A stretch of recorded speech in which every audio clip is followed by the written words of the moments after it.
Today I'll talk about different methods that I've invented for scientific computing to study a whole variety of problems. And so to give an outline of my talk, first I'll try to describe some of the physical principles that might go into guiding how to discretize physical equations and place them on a computer, and some of the creativity that might come into that process. And following that, I'll just go through 4 of my methods that I've implemented for a variety of techniques. So I'll talk a little bit about fuzzy dark matter simulations and how you can solve them with spectral methods. So this was the focus of my talk yesterday at NYU. Then I'll go into other, so I'll get behind the numerical methods that go into that. Then I'll talk about different methods, including how you can actually take the similar equations, the Schrodinger equations, and discretize them with using smooth particle hydrodynamics. Following that, I'll look into moving mesh magnetohydrodynamics and how you can preserve the Galilean-invariant properties of these equations using a moving mesh. And finally, I'll go into something different. I'll talk about collisionless dynamics and solving that on a lattice. And so why are we thinking about new ways to discretize physical equations? I'd like to motivate this talk by giving an example, a very simple example of the Earth orbiting around the Sun. And you can solve its equations just using Newton's law of gravity. But when you put it on a computer, you have to discretize in space and in time. And you might solve for the orbits of the Earth. And here I'm showing 2 different methods. One is a 4th order scheme, a Runge-Kutta scheme. And the second method on the right in blue is a 2nd order scheme, so it's lower order accuracy, but it's a leapfrog scheme. And what that means is that it preserves the symplectic nature of the equations. It's energy conserving. And so you have different errors due to the truncation and roundoff in these simulations. So you can see that the second method preserves physical symmetry in the equation, and so its numerical effect, here it's exaggerated, but its effect is precession, which is arguably a better numerical bias, systematic bias to have than in this former case with the Runge-Kutta simulation, where you have in spiral and loss of energy. And so how you discretize your equations matters. So to motivate, let's see if I can go on to the next slide.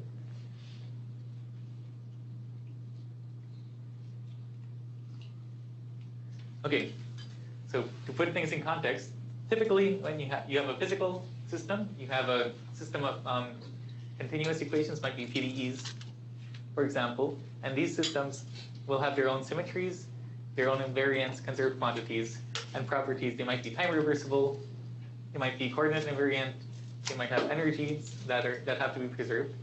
And you put things on a computer. The computer has finite amount of memory, finite amount of computational resources. You have to discretize. And then you can ask, you can think about this discretized system as a new physical system. And you can ask whether you also preserve these symmetries and variants, conserved quantities at the discrete level. So I also like to think about numerical methods as an art, where you might have a physical system, but you have to choose how to represent it. So I'm listing different numerical methods that are commonly used. For example, the simplest one is usually finite difference, where you take your solution and you discretize them onto a grid of points, and you can use points to estimate gradients and whatnot. And here are more complicated methods, and some generalizations. So for example, finite volume now takes a different representation. This is commonly used for fluid equations. So here you discretize into cells, and each cell keeps average of volume average quantities, and these cells can exchange material through fluxes. You have finite element methods, which I've also helped design, where you can represent your solution as a sum of these basis functions that have compact support. You can have particle-based methods such as smooth particle hydrodynamics, where each particle represents has a kernel associated with it, and you can smooth out, that can be used to interpolate onto areas in your domain that do not have particles associated with it. And finally, there are spectral methods, where you decompose your solution as a superposition of waves, and you can use fast Fourier transforms. It's very efficient for certain problems, and highly accurate. It typically has exponential convergence in space. And I've just paired these methods with different famous art pieces to demonstrate how you can think about the world in different ways once you're trying to discretize equations on a computer. So just to illustrate that point a bit more, here's the Flatiron Institute. I have a photo. So we have finite difference methods, which might involve placing values on a point. We have finite volume methods, which might involve taking volume average quantities in these cells. We might have finite element methods, where you have overlapping patches representing your solution. We might have smooth particle hydrodynamics. We have particles without kernels. It's a little bit less accurate over here. And you might have, you might decompose your solution in terms of waves. So these are actual Fourier solutions. It takes a bit of training to see in Fourier space. And there might be other methods that you can come up with if you're inspired to do so and use your creativity. So these, I just chose a few artistic styles. Here, this one is represented by interacting lines as your fundamental discrete unit. Here we have another illustration. So it's really important to think creatively sometimes, and but also keep in mind that you want some nice robust properties, such as you typically want to test your method always for convergence. So you want to make sure that if you increase the resolution, then you have well-behaved different behavior in your errors that usually converge at least as fast as some power law. You also want to make sure that your method is able to scale in both in the amount of memory that it requires and the amount of computational time. And again, these have to behave according to some power law. Otherwise, it would be impossible to run on supercomputers reasonably. And you want your results to be robust and reproducible. And finally, the point I want to highlight really is that you'd like to conserve as many physical symmetries as possible, and I'll illustrate why this can be important in various contexts. And I'd like to highlight just some of the different applications that numerical methods can be used for. These are actually from my website. So I've used them to study first galaxies, shocks, early the inflaton field, and fuzzy dark matter, and primordial magnetic fields, and so on. So let's begin with spectral methods for fuzzy dark matter. Yesterday I gave a seminar on pioneering simulations of fuzzy dark matter in a fully cosmological context with baryons. And I just want to highlight a bit more the numerical methods that go into that.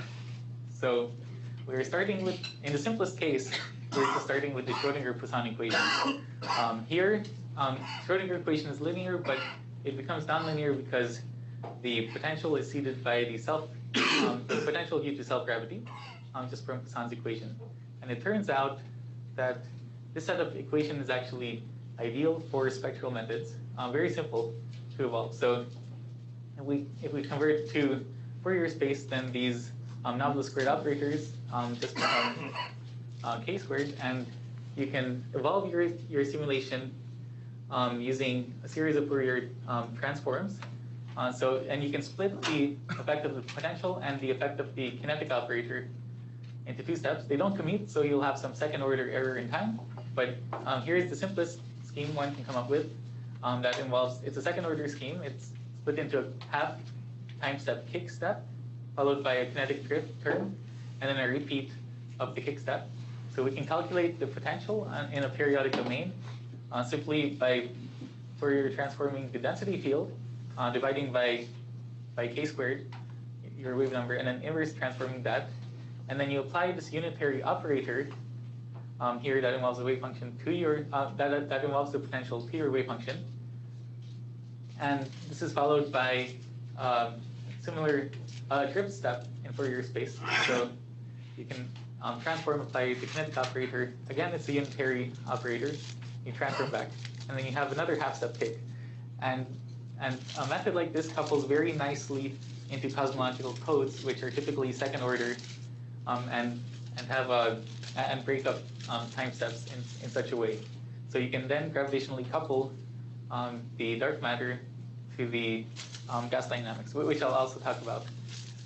And I'd like to point out that such a discretization and representation of your solution is actually very applicable to quantum computers in the future, something I'd like to think about extending these methods once the technology develops there. Because quantum computers are very powerful. You can have exponentially represent very large amounts of solutions simultaneously. However, they're more difficult to program. They typically involve you to design unitary operators like the ones I'm showing here. And so I'd like to point out it's always important to test your numerical methods.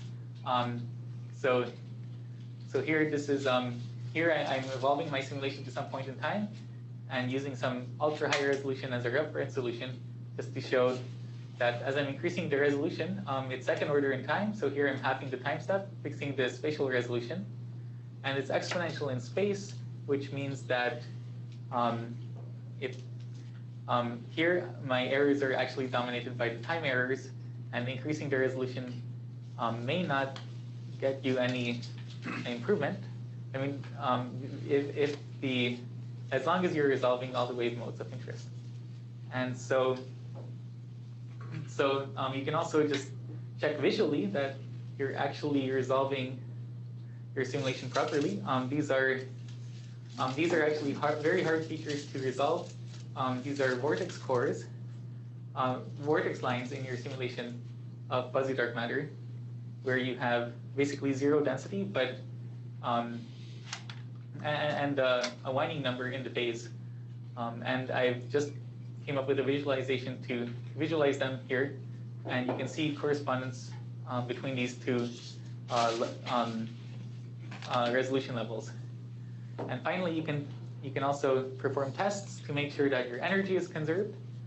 So for example, here I've decomposed the energy into different components. The important one is the total energy E, which does show some oscillation, but due to the unitary nature of the discretization, this energy cannot decay. So, and then these errors, these oscillation amplitude can be controlled by the time step that you choose. A question? Yeah, sorry, is G a given function? Oh, sorry, what's that?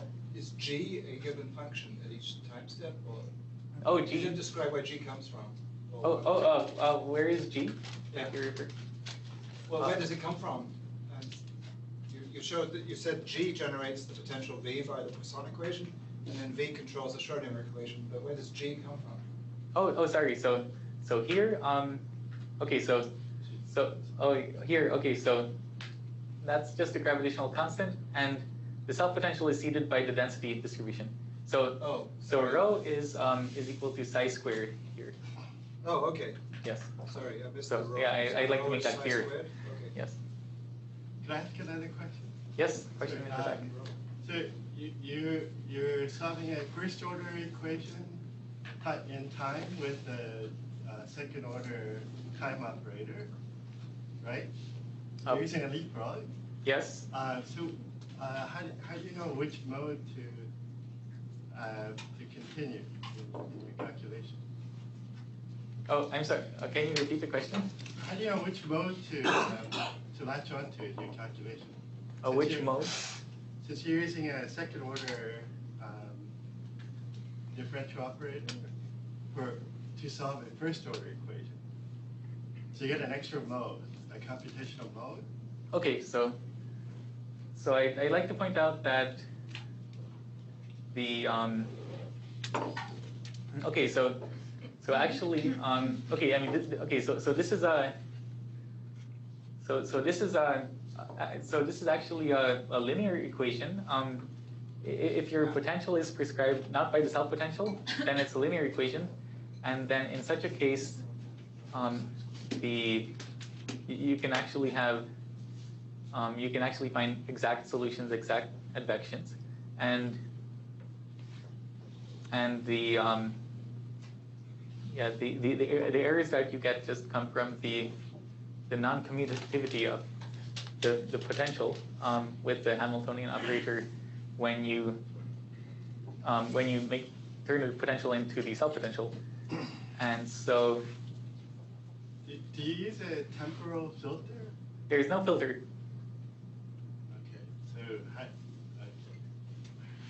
So we can talk about extensions of this method some more, but it's actually conceptually it's very similar to leapfrog schemes for n-body simulations.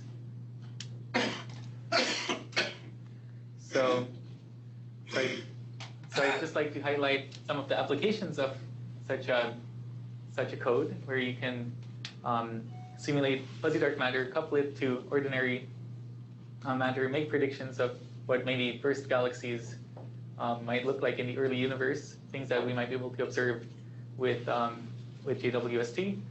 And here, one of the main conceptual takeaways is that first galaxies are quite sensitive to the small-scale nature of dark matter. And they're a unique probe for what dark matter could be, because these structures are not yet virialized.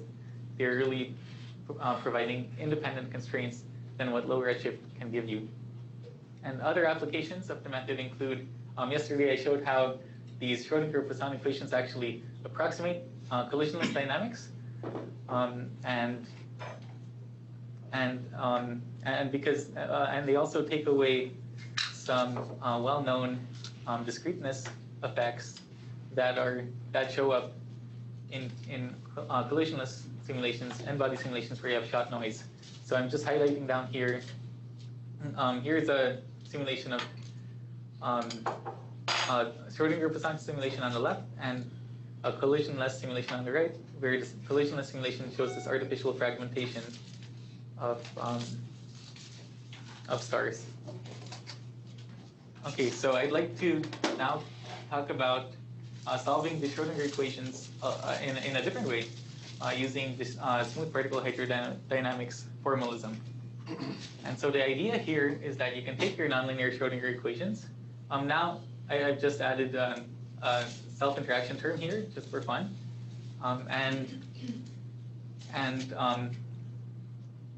one thing that is sort of cool is that you can rewrite your Schrodinger equation as a fluid equation, shown here in line 2. So you define a density, which is psi squared. You have your conservation law for density, which is just conservation of probability density that you're used to. And the interesting physics comes in from this momentum equation. You define a velocity, and this velocity is defined as the gradient of your phase. So your wave function is amplitude times e to the I phi. Gradient of the phase defines a velocity, and then you can write down your momentum equation. You get something that looks like a fluid equation. You have, from the self-interaction, you have something that looks like the gradient of a pressure. Your equation of state might be pressure is equal to rho squared. You have your potential, and then finally you have this term, which encapsulates the quantum wave dynamics, and it should encapsulate the uncertainty principle as well. So you define this pressure tensor that is defined in equation 11, which now depends on gradients of the phase.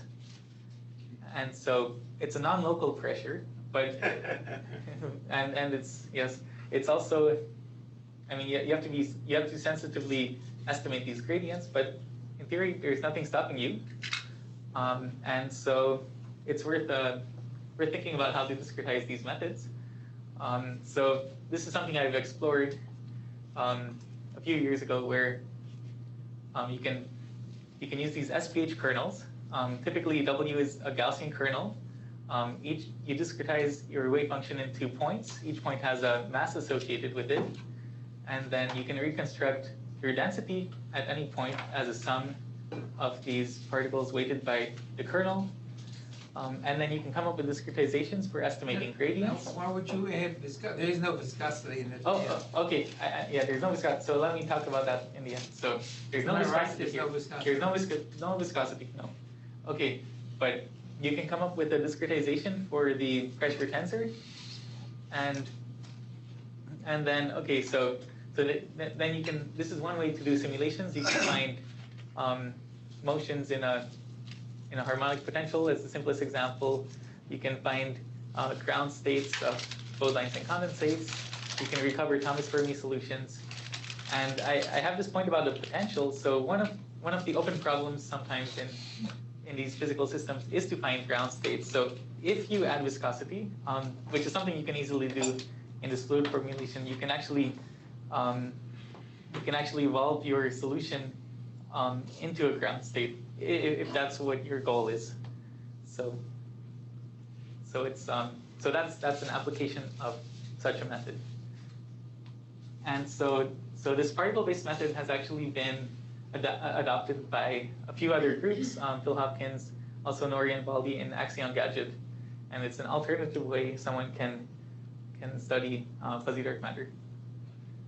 So I'd like, oh yes, question. Can you comment on the convergence rate of smooth particle hydrodynamics and good and question.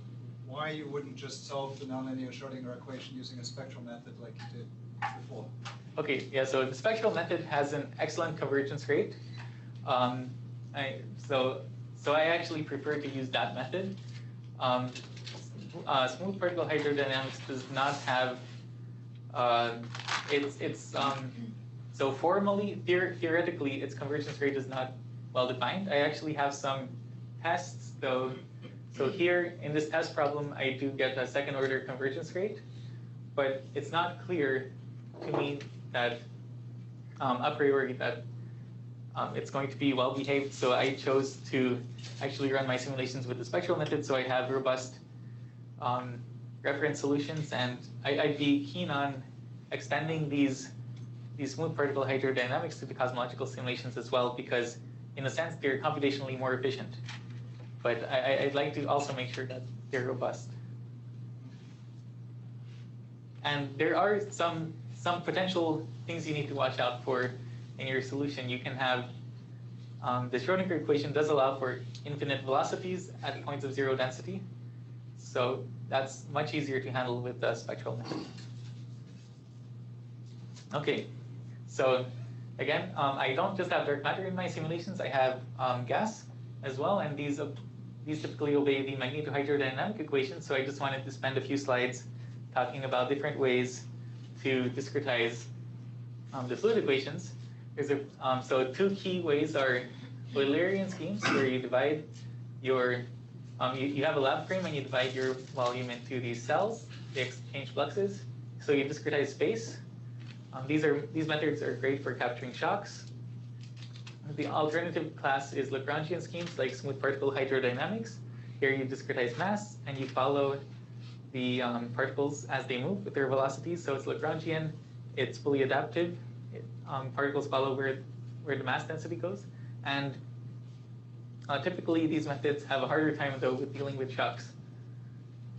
And so I'd like to point out the Lagrangian is Galilean-invariant, which means if you boost your reference frame, it's not going to change the truncation errors. So I'd like to say that the truncation errors are Galilean-invariant in Lagrangian schemes, and this is not true for Eulerian schemes. And so, so state of the art for Eulerian schemes would be methods like adaptive mesh refinement, which can zoom in on small features in your solution. For Lagrangian schemes, you have smooth particle hydrodynamics, which are great at handling areas with vacuum boundary conditions, open space. And what I work on is an intersection of the two methods, which uses it's a moving mesh framework, where we have these quasi-Lagrangian mesh generating points that adaptively change your mesh. But because of the finite volume nature, you can capture shocks quite effectively. So it's both adaptive. It can capture things like advection exactly without dissipation. So this code. My work is built into the Arepo code, which was designed by Volker Springle in 2010, designed to handle the Euler equations with self-gravity, and has these nice properties that I've been describing. And just some here are some movies from Volcker showing just conceptually how such code behaves. And so part of my work is to accurately solve the equations for magnetohydrodynamics on this moving mesh. What happens when you add in magnetic fields? Naively, I've written the equations down in conservative form. So here I've added the magnetic field. Here is the flux operator. And naively, it just looks like it's just another conserved quantity where you can calculate fluxes. But there's an important principle to maintain, which is the divergence precondition on the magnetic field. This is one of Maxwell's equations. And it's just a constraint that's not needed to evolve the system, but it's a property that should be true. So if you start off with divergence-free fields, it should always stay divergence-free. And not maintaining this condition can actually lead to significant numerical instability. And so there's the state-of-the-art solution is to use constraint transport algorithms to evolve the magnetic field. And there's a really nice conceptual way how to think about this discretization. And so if you think about what the divergence precondition means, it means if you have a cell and you calculate the magnetic flux pointing outward from each of these spaces, the sum of these fluxes should be 0. And so in the constraint transport method, you update these fluxes using these circuits, calculating the electromotive force around these circuits in an oriented fashion. So we can just say counterclockwise, or yeah, we can just say clockwise here. So if we calculate this circuit here, corresponding to the space on the right, and add it to the flux, then it's going to change the flux by some amount. Now if we take this other face here, the face facing forward, and we want the flux pointing outward, we take the circuit, again with the same orientation, so we can take clockwise. So we can see that if we take this edge, there was a contribution from the circuit that was pointing downward that adds on to this face, but the first face, the contribution has the opposite sign because the circuit has the orientation pointing upwards. And so these two changes cancel, so that you can convince yourself that the sum of the fluxes, when you take these 6 faces of the cube, the sum of the fluxes will still add up to 0 because of this cancellation property.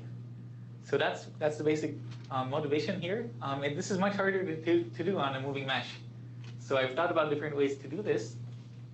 And so on a moving mesh, you typically have polyhedral cells, but they can change their faces, and they can change their number of faces as they evolve.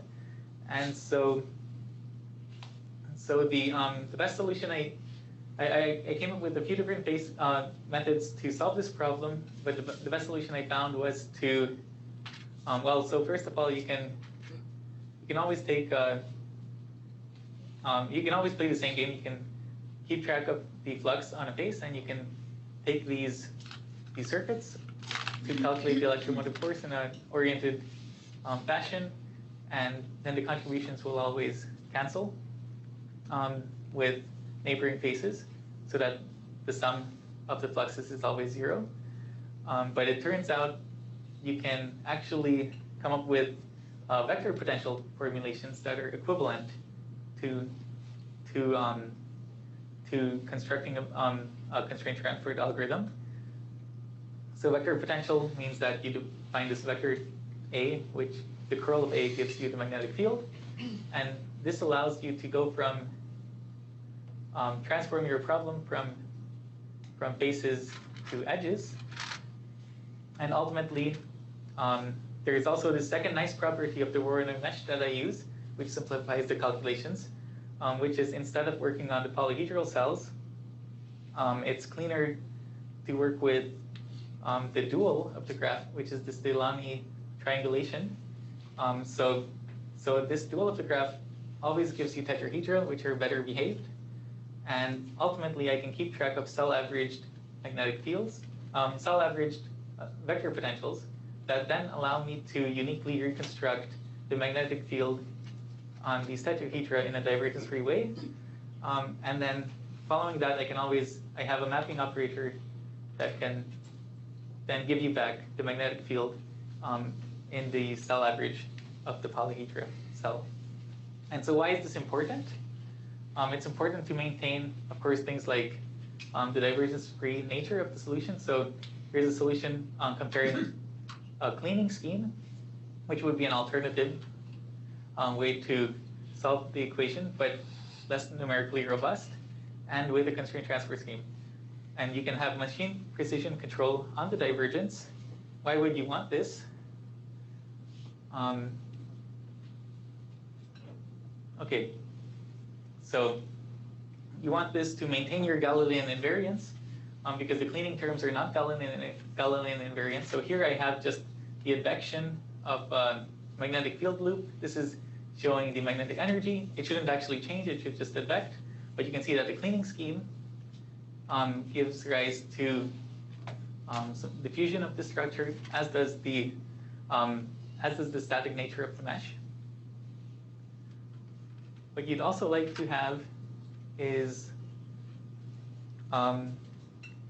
see, I'll go to this one. So you'd like to also preserve physical symmetries and invariants of your simulation. So one of the preserved symmetry is the average magnetic field in a box. So these are showing cleaning scheme and constraint transport simulations of turbulence. And if you have a cleaning scheme, you're not guaranteed to maintain this average magnetic field. It can actually exponentially blow up once you are in these very high supersonic regimes, and your magnetic field does not converge in this sense. So we can also test this. I mean, you could see it by eye in the previous slide. You can also test for the convergence of the power spectra. When you have the cleaning scheme, you actually add a lot of large physical scale, small k, power in your solution that does not converge. And this is also seen in simulations of galactic disks, where with cleaning schemes you typically tend to, if you use very high resolution and if the conditions are quite turbulent and somewhat supersonic, and you can build up these large dipole magnetic fields, which are artificial and they're due to the cleaning terms.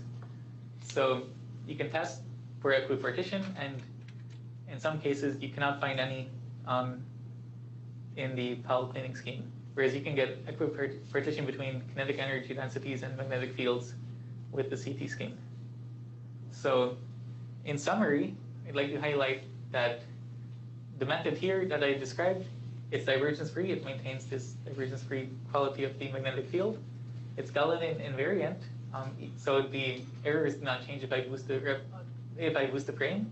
You have nice conservative properties. I also conserve momentum, energy, mass. It's quasi-Lagrangian, and you can handle shocks and automatically adapt to where the mass flows in your simulation. So let me check on time. I think in the interest of time, I'll skip some of the applications to other systems. I'll just point out that we've applied this method to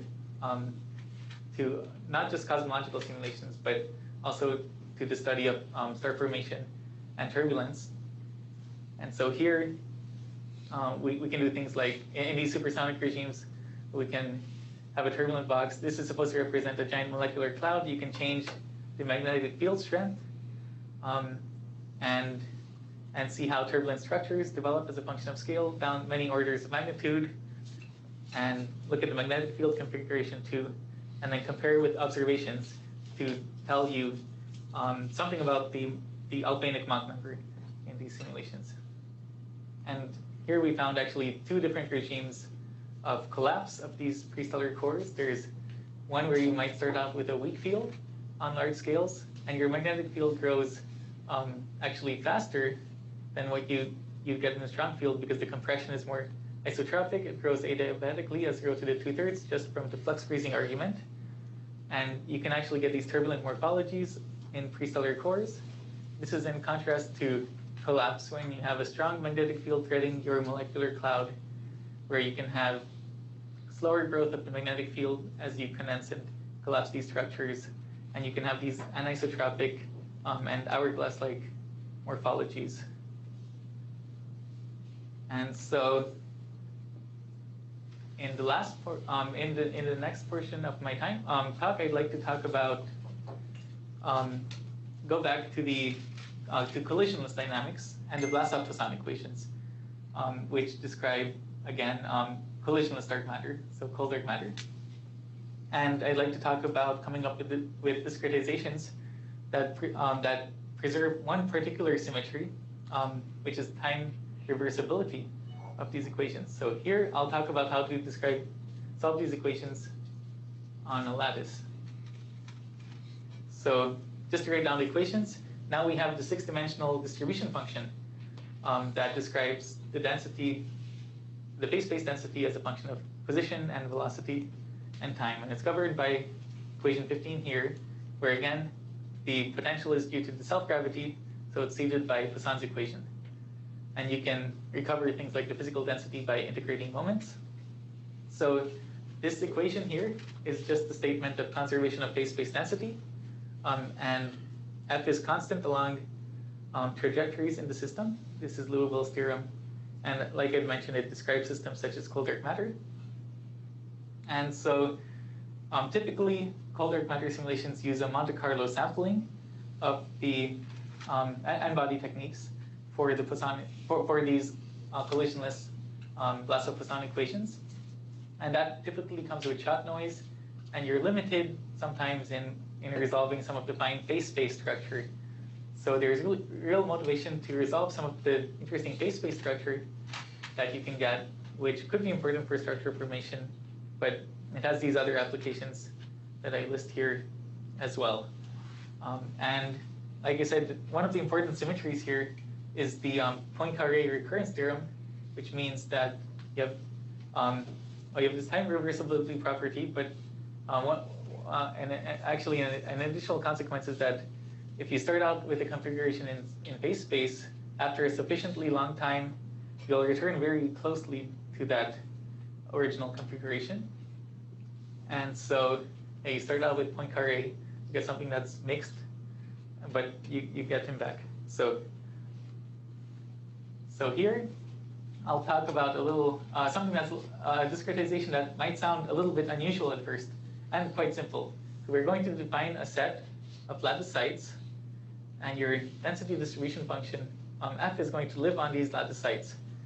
And to evolve them, all we're going to do is apply these permutation operators that are going to cyclically permute your space. So the velocity is going to be updated by your acceleration field.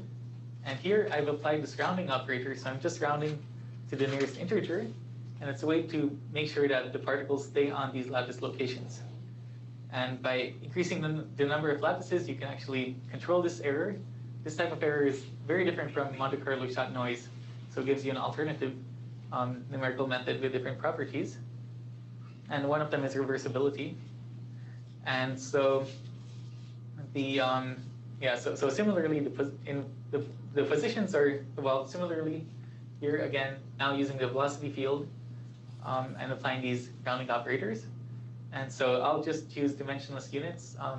So the spacing here can be 1. And so acceleration can be obtained from a Poisson solver, like the one I described in the beginning of my talk using Fourier transform methods. And so just to illustrate this, this lattice, just in the simple one-dimensional case, here we have position, here we have velocity. The kick operator pushes particles, so it pushes each of these columns by a certain amount as a function of x, given by the acceleration from the Poisson solver. And then there's this drift operator that is going to apply the shearing in phase space. And you can alternate these two in a kick, drift, kick fashion to evolve your simulation. So each step is a simple permutation. There's no round-off error. It's reversible, conservative, Lagrangian. And importantly, there's a discrete Hamiltonian that's associated with this finite lattice, which approaches the continuous limit as you increase the resolution. And finally, one interesting behavior is that since you have a finite number of lattice sites, all of your orbits are actually periodic after a sufficiently large number of time. It has to be. And this is maybe not completely physical because in chaotic systems, you might not fully convert, you might not fully close your orbit. You might just return arbitrarily close to your orbit. But this actually, I think this method gives new insights into the study of chaos, because now chaos is converted into arbitrarily long periodic orbits. And so I'd like to just demonstrate some basic tests with this method. So here's the Jeans instability, just in the one dimension, x and so position, velocity, space. We start out with a Gaussian light profile in the velocity direction. This is collapsing under self-gravity. It's Jeans unstable on large scale, and you end up with something that's well mixed. And I'd just like to, for the purposes of this informal talk, I'd like to compare it against visually compare it against other informal, against other methods. So here we have integer lattice, t equals 3, t equals 9. Just looking at the phase-space distribution. Here we have an n-body technique on a particle mesh scheme. You can see how the noise properties are different. So here we have shot noise due to the Monte Carlo sampling of this distribution. And finally, here we have finite volume on the right column, which shows diffusion at late times. So that's not a good property to have if you're interested in the fine phase-space structures. And so I'll just show a few more tests. So here's a Landau damping test where, again, we wind up these spiral arms, and it's going to, this system is going to approximate a smooth equilibrium, but it's never going to reach it because you did not start out from that equilibrium at first. So you just have an infinite number of arms at the end. But if we look at, again, these three schemes, the finite volume actually does reach this equilibrium because of the diffusion that's in the equations. And integer lattice and Monte Carlo methods do not because they conserve energy. And but then again, the noise properties, the error properties of these two simulations are very different because here you're dominated by the shot noise. So, yeah, question? Are you going to discuss, well, convergence again and yes. To make a meaningful comparison between these methods, you have to maybe say that they ran for the same amount of CPU time. Oh, yes. That the parameters were adjusted to that you can do these three simulations in about the same time. Or that depends on the implementation and all sorts of things. Yes. So I have a bit. Are you claiming you beat them with the same CPU time, or is this just for illustration? Well, this is just for illustration here. Turns out, yeah, this is the same resolution. Turns out integer lattice is 10 times more efficient to implement in terms of CPU time because the operators are so simple. You can, but again, so I'll show some tables summarizing some of the properties. Again, it's important to test for convergence and all of these. But first, the qualitative properties are, you can ask whether the method's conservative, whether it's reversible, so integer lattice is the only one that's fully reversible, and whether the method's Galilean-invariant. Yeah, so here are some compute times for, so in this case, the compute time is a factor of 3, smaller for integer lattice compared to n-body, but I'm not claiming that I've optimized my code. Of course, there might be ways to improve these things, but generally, this is a very simple and elegant method to implement. And so in terms of computational cost, there are, so integer lattice is similar to finite volume in terms of computational cost because you've discretized this space and velocity. Particle mesh scales as the particle number. There's actually, let's see, so I won't get into this today, but there's different ways you can either decrease the amount of memory that you use and but increase the computational cost, or vice versa. But it's definitely competitive with other methods. And if you care about the full phase-space distribution, I think nothing really beats n-body if you're just interested in the density distribution. And so I'll skip the slide, but there's other interesting extensions of the model. So you can also study this weakly collisional limit. You can add in a VGK source term and see how that affects phase-space. So here is a shock simulation where I'm just showing two different cases, strongly collisional and weakly collisional case, and I'm recovering the shape of these shocks. And shown in the transparent lines are hydrodynamic solutions. So I can show that you can actually recover the Euler equations here, just by adding a weakly collisional term. So it could be interesting to study weakly collisional regimes in astrophysics, such as systems where you have ground pressure stripping, but if you do some backup down envelope calculations, the mean free path of particles might be on order the size of your satellite galaxy, and so you might be in a weakly collisional limit. You can also extend it to plasma physics. So here, I'm just solving the Vlasov Maxwell equations. I just put the sign for the Poisson equation, and so now I'm just illustrating here the two-stream instability.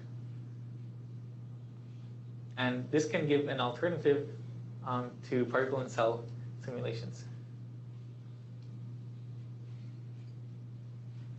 Okay, so just to summarize, integer lattice is a very simple, clean method to study the Vlasov Poisson systems that will have unique properties. It changes the nature of the errors, and it's fully reversible. And there might be memory efficient implementations as well. So to conclude this informal lunch talk, I just want to say that designing numerical methods is both, for scientific computing, it's an analytic process. Of course, you have to worry about things like efficiency, accuracy, robustness, but it's also a creative process because you can choose how you discretize your equations and represent it on the computer. So, I hope that by demonstrating these different methods, it helps inspire you to think in new creative ways to come up with new ways to discretize these equations. And so we've just explored 4 different methods today. Of course, lots more out there. And I've highlighted why it might be important to care about, spend some extra time thinking about preserving physical symmetries and invariants in your equation to maintain well-behaved properties in your simulation as you evolve them for large amounts of time. So that concludes my talk for today, and I'm happy to take any questions.